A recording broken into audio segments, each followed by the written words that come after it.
وسایلی که برای دوخت دکمه نیاز داریم یک نخچین، دکمه، یک مداد برای علامت زدن، نخ و سوزن تهگرد هستش.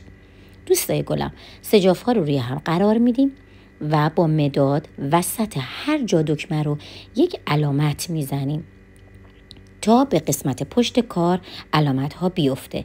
همونطور که در تصویر میبینیم سوزن رو به صورت 4 لا نخ میکنیم، یعنی یک بار نخ رو از سوزن رد میکنیم و مجدد نخ رو رد میکنیم. این کار باعث میشه که دکمه های ما محکمتر بشن و به مرور و بر اثر استفاده کردن شل نشن و نیفتن.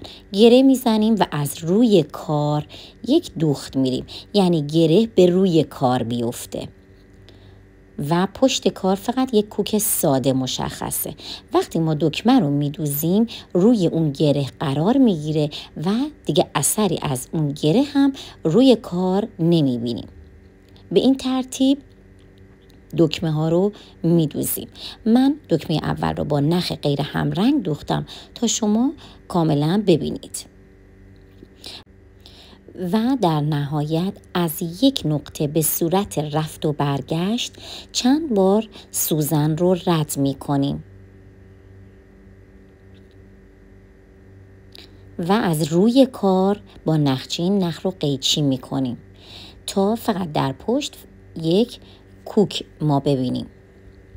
دکمه های بعدی رو هم به همین شکل می دوزم. دکمه آخر دکمه نما هستش و این هم نتیجه کار.